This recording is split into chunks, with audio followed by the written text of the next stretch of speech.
So I'm going to show you how I do abstract reasoning questions and give you a walkthrough of the exact technique that I use so that we can train your brain to have that knee-jerk reaction. As soon as you see a question, you know exactly what technique to employ for speed and accuracy, which are the two most important parts of the UCAT. In the questions, I'm going to refer to a couple of resources, and at the end, I'll show you exactly where to get them. But otherwise, have a go and you'll see me talk through it and show you the best ways to answer them. Hope that you learned a lot from it. But like I say, at the end, join me and I'll show you some more abstract reasoning resources that you can use to up your score. But otherwise, go forth and enjoy. So, well, welcome to the first question. And here, same as always, we're going to do 1 minute for the first question, 30 seconds for each subsequent question. So I'll see you back here very shortly and we'll go through some answers. Enjoy.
Okay, welcome back. And we started with a relatively simple one.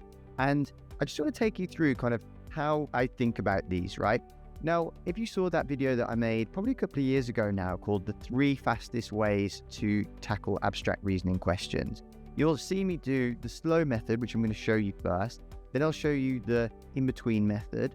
And then the really fast one is kind of once you get quite experienced, you can speed up. Because when you're learning the abstract reasoning, the first thing that you want to do is first understand how to do it slowly so that you can speed up. You want a system to fall back on, and then with practice, you get better at these and you get a lot quicker.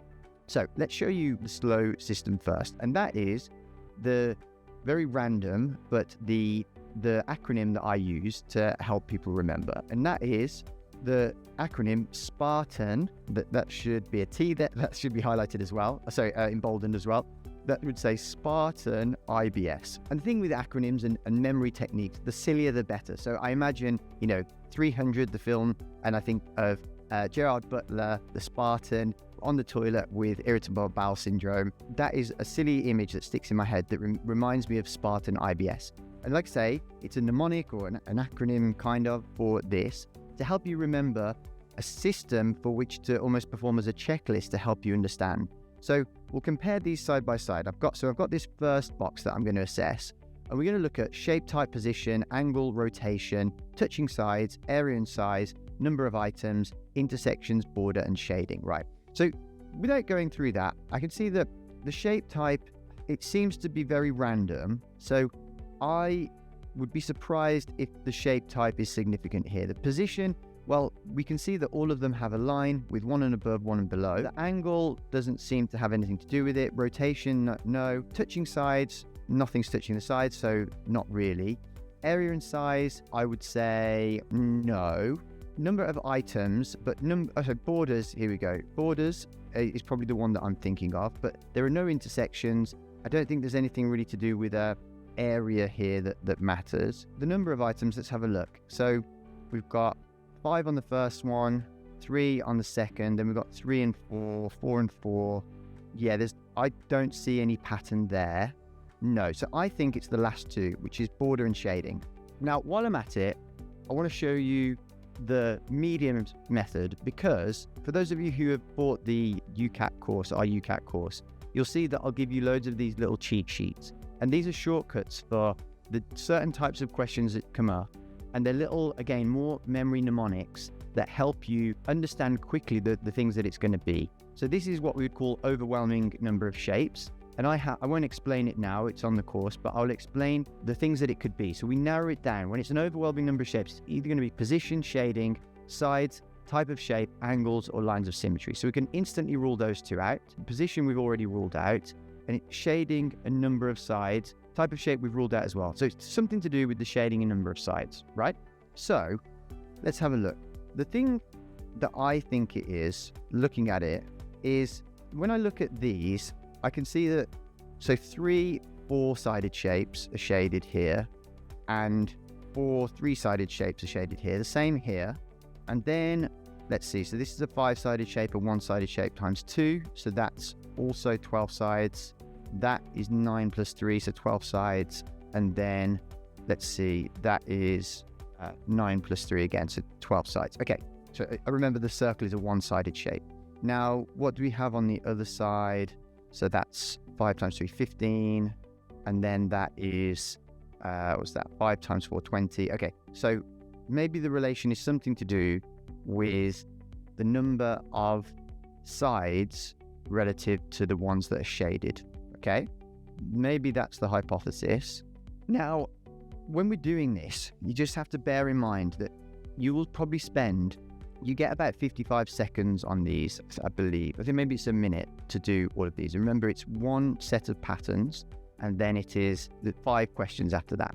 So when you do that, you need to spend a disproportionate amount of time working out the pattern, and then once you worked out the pattern, you can look at the shape. You can see here that I'm not even looking at the shape yet, because I want to work out what the heck is going on here. So I have a hypothesis. Let's test it. So basically what I'm saying is, when it's shaded, regardless of whether it's top or bottom, it's 12 sides, right? Now, this one, let's have a look.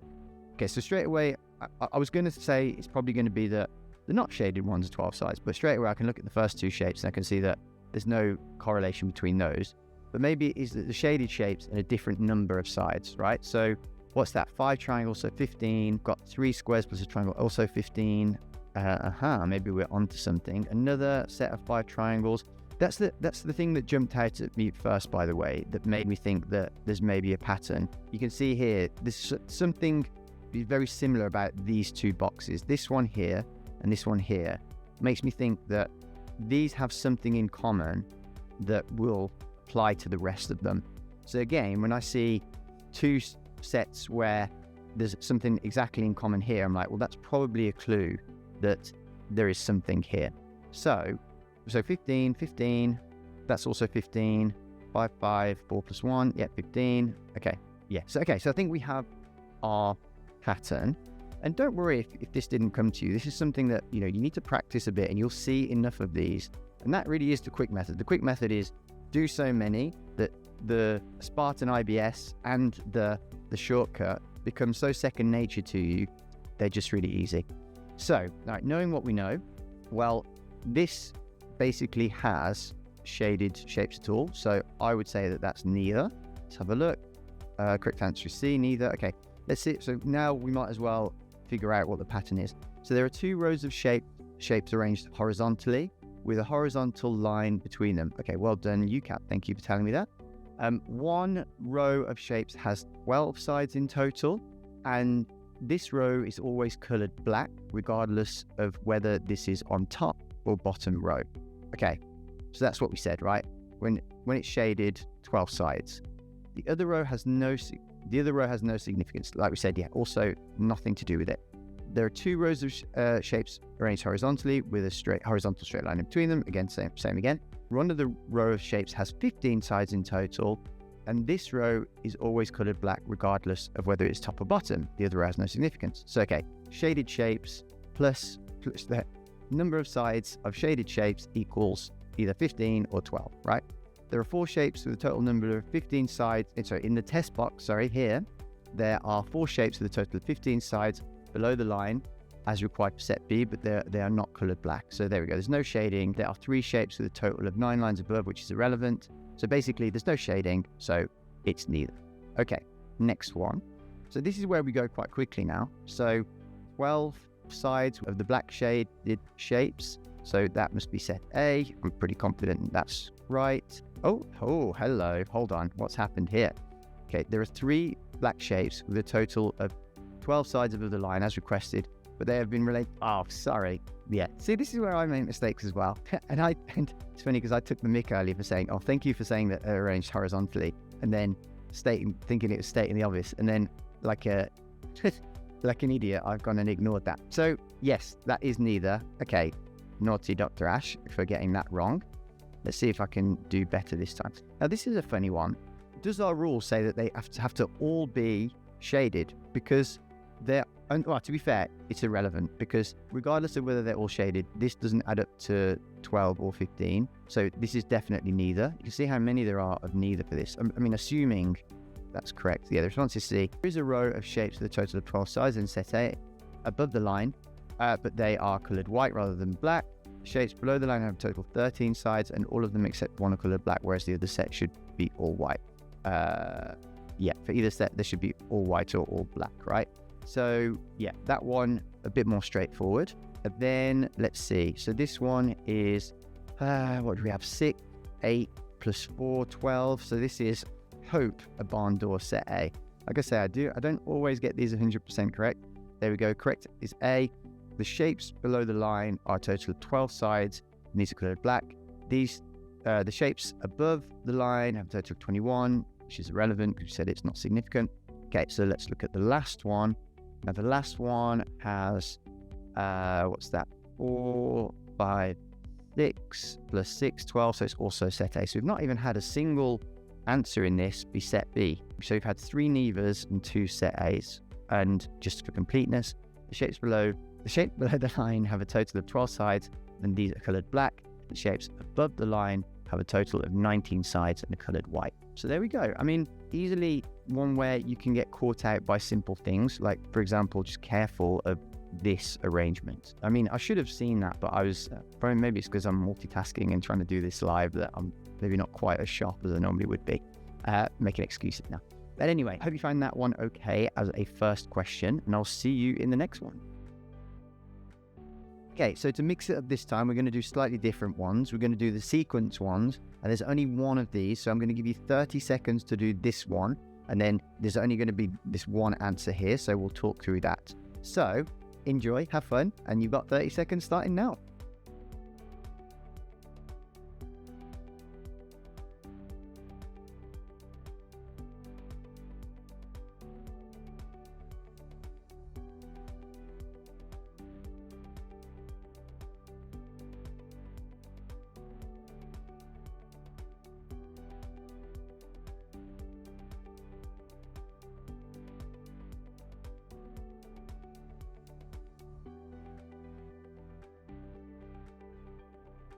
Cool. So let's try and figure out what we've got going on here. Now, this is where I look at this, and it's hard for me to verbalize exactly what I see. I see this a bit like a sequence of things. This transition from here to here gives me a bit of a clue that this is going almost like a conveyor belt almost. And things are appearing from this top right side here, and they're kind of going around this way. Can you see, if you can see that, going around in this direction. So anti-clockwise, starting from the top right box, anti-clockwise. And as it progresses, at first I was like, well, it's just rotating around. And then I looked at it and I was kind of like, hold on, what's going on here? It's gone, you'd expect for the third one, for the square to go to here, right? But actually it goes to here. So then I'm thinking, well, what must happen is that the square, or all of the shapes, but the square's the easiest one to focus on because it's in all of them, goes one at first. So it jumps from here to here, between the first two tiles. Then between the second and the third, it jumps 2. So it goes, imagine if we're twisting it, it goes from here to Bosch to Bosch. Then the next one, it goes 4. So it's going 1, 2, 3, 4, and ends up here, right? So essentially, if that theory is correct, and what's really happening is that each time a new shape is getting added to the end of the queue, before I've even looked at these test shapes or test figures, I have got a hypothesis in my head as what's going to happen. Firstly, the other thing that we can see is that each time a new one's getting added, or actually, not a new one's getting added, maybe a new one will be added, I don't know. The number of shapes is disproven really, because it's a 2, then a 3, then a 3, then a 4. So we don't know if there's any correlation to that. But really, if my hypothesis is true about the square moving in progressively one more each time, so the next one, it will move. So it's moved from this one to this one, it's moved 1, 2, 3. So I'm expecting it to move 4. So it's here, 1, 2, 3, 4. So I'm expecting to find a square in this shape. And actually, if we're doing 2, then 3, then 3, then 4, I'd probably actually expect 4 in this one. So they all have 4. And this one has the square in the box that I expected. And also the order of all of them is the same if we're going round anti-clockwise, right? Can you see that? So they've all shifted 4 anti-clockwise. So this one is, the circle has gone 1, 2, 3, 4, and is in the bottom right corner. Square has gone 1, 2, 3, 4, and is in the bottom middle. Triangle has gone 1, 2, 3, 4 is in the bottom left. And then the arrow has gone 1, 2, 3, 4, and is in the top left. So to me, that makes sense. Now, I'm not going to go through why I don't think it's the other ones, because I have a pretty strong feeling that it's that one. So let's have a look. Let's see if I've embarrassed myself again. Let's see. So correct answer is D. Yay. So the rule is in the series, each figure in position N is obtained when the shapes in the previous figure shift N-1 places in the anti-clockwise direction. Additionally, the new shape is introduced every alternate figure, starting with the second figure in the series. Okay, fine. So correct response, this is because the shapes in the final figure in the sequence will shift 4 places in the anti-clockwise direction from where they were in the 4th figure, and no new shape is introduced. Okay, that's why. So I kind of had it. They'll probably add a little bit more complexity to it. But yeah, that's pretty much the gist of it. So let's have a look at the next one. Again, another 30 seconds I'll give you, and it's just going to be one question, one answer for this. So I'll leave you to it. I'll give you 30 seconds, and I hope you enjoy.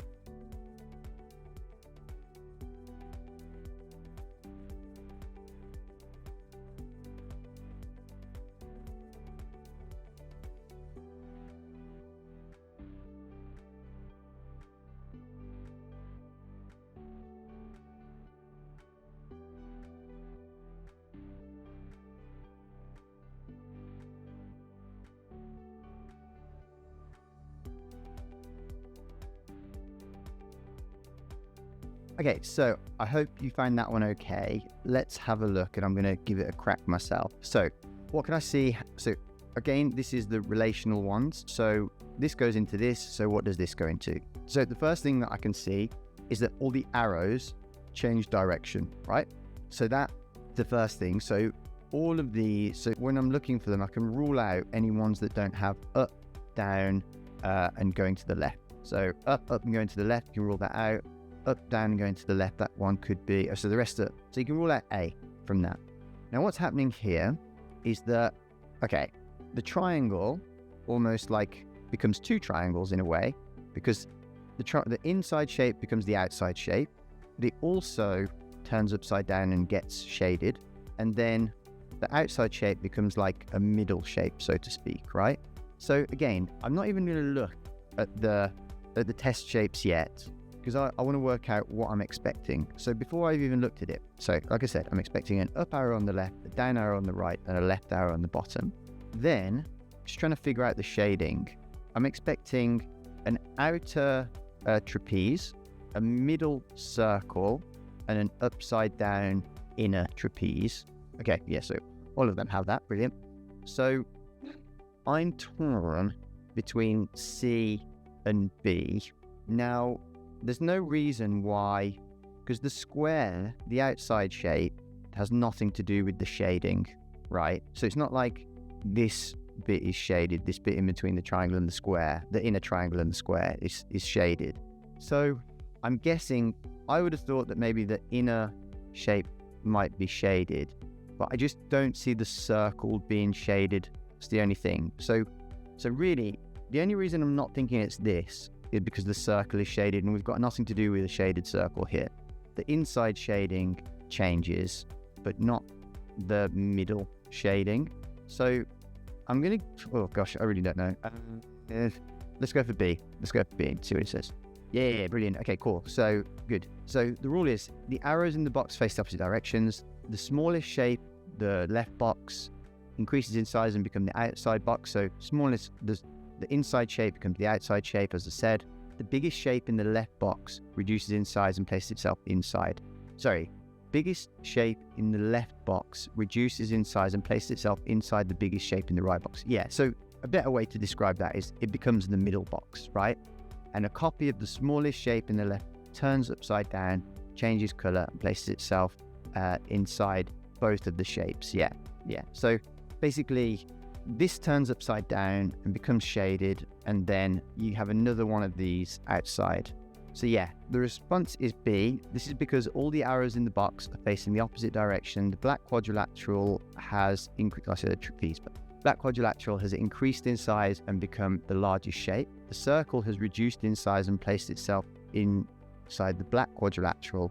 A copy of the black quadrilateral has been turned upside down, changed color to white, and placed itself on the inside circle. Okay, cool. I could have very easily gone for that one, I'll be honest, but it was just the circle. Something about the circle didn't seem right. This one wasn't upside down, so that was easy. This one had the wrong arrow, so that was easy. So I was stuck between those two. I don't know, now that I see it, maybe it's a bit more obvious, but I also don't understand why. Maybe I do understand, actually. Okay, cool. Right, let's go on to the next one. So last one of this type. I'll give you another 30 seconds to try it, and then you can watch me struggle through it after. All right, bye.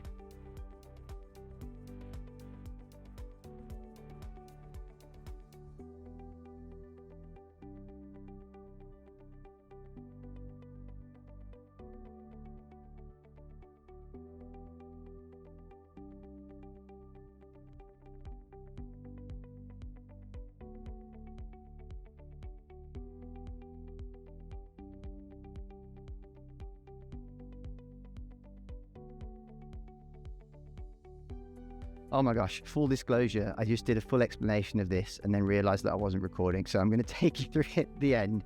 I got it right, but I missed one thing, but I'll tell you honestly what I said. So what we figured out here was that there are basically three things here. There's a small shape inside, a middle shape, and an outer shape, right? And what's happening is the inside shapes are going from the innermost thing to the outermost thing. Now, one thing that I didn't clock until I've already gone through this now, and I gave a great explanation and then it wasn't recording, but one thing that I didn't clock is that when they come out to the outermost thing, they also rotate anti-clockwise. So this one here has gone out, but then also gone here. And this one's gone out and here, that one's gone out and here. So they've all twisted this way just by one, okay? So what else has happened? So the outermost has gone, so the innermost has gone out, but also the outermost has gone in. And what's happened is it's almost kind of like the middle shape is almost the fulcrum, and they've flipped around that point. So out goes to in goes to out, and middle stays the same. Now, what's also happening is as the out goes to in, it's changed color. So it goes from shaded to clear. So again, before we even look at the test shape, let's have a look at what we want to do, what we're thinking here, what we're expecting. So I'm expecting triangles to come out like this. So one would go, initially one would go here, one would go here, and one would go here, but they'd also twist. So the dark triangle, the shaded triangle, should be in this top right corner, and then the rest should twist along. So we expect that. Then so like I say, the innermost goes to the outermost, so we're expecting triangles on the outside. And if we look briefly at the test shape, all the test shapes, that doesn't really help us in terms of the triangles being on the outside, because we can see for all of them, but we can see that only 2 have twisted, right? So it has to be C or D. But then also, I can see the outermost shape now needs to go to the innermost, and that's a square. So can't be a triangle, so that rules out D. Now, so when I was doing this on the first take, I was actually confused as to whether the square should be clear or not. And it's because I'd missed the anti-clockwise thing that I was actually torn between B and C. But it goes from an outside shaded shape to an inside clear shape. So if it's an outside clear shape, it should go to an inside shaded shape. So that would mean that it's C. So I'll show you the answer because I've already seen it. So there are 2 large shapes, an outer and an inner shape. There are 3 small inside shapes. So yeah, I called it like an inner, a middle, and an outside, but they've labeled it slightly differently. The 3 small shapes move out of the 2 larger shapes and move one place anti-clockwise. So I missed the anti-clockwise bit, but they go from inside to innermost to outermost. The outside shape changes color and moves inside the inner shape. So again, like I say, they're flipping, they're switching places about the middle. And so the outermost goes to the innermost and changes color. So, like it says, the correct response is C, which is what I knew, because triangles have moved out of the 2 large squares and moved one place anti-clockwise, like we said. So triangles go from innermost to outermost and rotate anti-clockwise. The outer square has changed color to black and moved inside the inner square. So as we can see here, gone from clear on the clear on the outside that you can see here to dark on the to shaded on the inside that you can see here. So there you go. So that's the end of this type of question that we're going to do. We just did 3 quick ones, but these do take a bit of time. I think they're the most enjoyable sometimes because you can just work out the pattern or the sequence and then pick the next. But they are the most laborious in terms of time. Just remember that if you're struggling with one, just guess, flag, and move on. Don't waste time on stuff that you're struggling to get, because you're depriving yourself of easier marks that are later on in the test. So be very disciplined that if you're not getting it and you're just slowing down, if you keep saying oh, but I just need 10 more seconds, if you keep doing that over time, it'll accumulate and you will miss chunks of the test. So really important to just be very disciplined with that. But anyway, I'll see you in the final question. Okay, so last question, have a go. As always, 1 minute and then 30 for each subsequent question. Very different to how you'll do it in the actual thing, but we're just practicing here. So go out there and just really enjoy yourselves and really make the most out of it. And I'll see you back here for the answers in a moment.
Okay, so we're back, and I hope this one was a bit more manageable, but I'm going to talk you through, again, a little bit like in the first question, the slow method, the fast method, and then the really fast method. Now, the slow method, is, again, to just go through this acronym, this Spartan IBS, and we can look at, I can actually just go through that now with you, but I'd like to show you, again, what we have here is something called conditional relationships, right? So what's happening is when a certain thing happens, then something else happens. So when the shape is like this, something else is like this. Or I'll talk you through exactly what's happening here. And I kind of can just spot these straight away. And like I said, on the course, I do have this cheat sheet, if you will, to kind of the shortcuts for all of these types of questions. So this is a conditional relationship. I should remember it as an air conditioner, but it's just for this, it's number, position, shading, size, and route and direction, which I'll show you in a moment, is what can be the orientation of it. So what we've got here, I always like to start in the top left and figure out what's going on. So we have cross, and we have some shapes. There are different types of shapes at the end of each cross. Some are shaded, some are not, right? So let's see, is there anything to do with circles? Is it all something to do with circles in one? No, not circles in each one. Is there something to do with the shapes or the side of the shapes? Well, not really, because there are, there are 1, 2, 4. If you combine, I'm saying 1 here and 3 here, so 4. And obviously, if we were doing double, it'd be 8, but I'm just doing the shortcut version here. There are 5 here. So, and then there are 4 here. I don't think there's any relation to that. So we have some shaded and some not. So we can see that whenever something is shaded, it's shaded on both sides. And I wonder whether you guys are starting to see this, but ultimately the cross is either on its, if you want to call it, on its side in an X, or it's upright in a plus sign, right? So it's either a times sign or a plus sign. And I can see here that the ones that are shaded are the ones where it's a plus sign. Okay, so I think I'm onto something here. Kind of going through this in my head. The number, let me put it to the side so you can see. The number, there's some seagulls outside getting very excited about something. The number, well, that is irrelevant, and especially the number of sides we've said is irrelevant. The position is relevant, like we said, whether it's a plus or an X. The shading is relevant. The size is irrelevant, it doesn't really matter. And the route is kind of the direction, that's usually for arrows or something like that. So we have 2 things that are relevant here. That, that's all I can see anyway. Like I say, when it's a X sign, they are all clear. And when it's a plus sign, 2 of them are shaded in opposition to each other. So I imagine going over to set B, and remember, this is what we're doing when we're doing these types of questions. We know that there are going to be 5 questions based on our understanding of this pattern. So I know I'm spending a long time just talking through it, and it might be maybe even a bit dull to listen to, but then it makes the other questions incredibly easy. But then we have a similar thing on the other side, except for when it's a plus, they're all shaded, and when it's on its side, well, as an X, 2 of them are shaded. Okay, so that kind of helps us, because straight away, I'm going to guess that this is set A, because it's an X and they're clear, so it should go here, right? Let's hope that I got that right. Correct answer is A. Yeah, okay, so let's see. So now this will tell us how good my assessment of the pattern is. So set A, there are 2 pairs of shapes, yeah? If the shapes are unshaded, then the pairs are in an X. If one pair is shaded, then the pairs are in a plus. Okay, yeah, so that's what we said. So it is just shading and rotation or position, whatever you want to call that. There are 2 pairs of shapes. If the shapes are all shaded, then the pairs are in a plus, and if the pairs, if one pair is shaded, they're in an X. So exactly what we said. Okay, and the answer is A, because 2 pairs of shapes are unshaded in an X. Good, right, so I think I wouldn't know this in the real thing. Now that I've spent the time to get this pattern, and I know, well, I have the benefit of knowing that I'm right with the first one, this should be super easy now. So this should be neither, because they are both both pairs are unshaded except for it's in a plus, so that should be neither, is what I'm guessing. Brilliant. 2 pairs all unshaded. Yeah, correct response is C, neither. Well done, Ash. This one is 2 in an X, so this should be set B. So it's a pair of shaded and the orientation is X. So it's super simple. You only have 2 factors to check now. So let's check that's right. Okay, correct response is B, exactly what I said. 2 pairs of shapes, 1 pair shaded in an X. So that gives us B. 2 more to go. So this one's going to be A, isn't it? Because it's 1 pair is shaded and it's in a plus, so it fits nicely into that. So let's double check. So I've got very arrogant here now. I'm not even checking the ones yet. So that's A. And then final one, we've got, so this is going to be B, isn't it? Because we've got 2 pair that are shaded and it's in a plus. So that works quite nicely. Perfect. Okay, great. Well, there we go. 5 out of 5. Well done, me. But so well done for having a go at that. I'm going to see you in a very short moment where I'll tell you exactly where you can get access to some of these resources that I've showed you that are going to help you speed up. So I hope you found that useful. If you have any more requests for some walkthroughs that you'd like to see, please leave them in the comments. Otherwise, like I said, you can get a free UCAT guide that you can access by going to the Future website and going on the free resources tab. And there you can find plenty of other things as well if you'd like to use them. But otherwise, if you would like access to that cheat sheet that I showed you, that is on our UCAT course, which every day in UCAT season, I get loads of emails about how much it's helped them with their UCAT performance. You can access that course by checking out this video here. Otherwise, if you would like some one-on-one help with your entire medical or dental school application, check out this video here and how the Future program has helped over 93% of people who've applied via the program get into their first choice medical and dental school. So thanks for watching, and I'll see you over in one of those videos.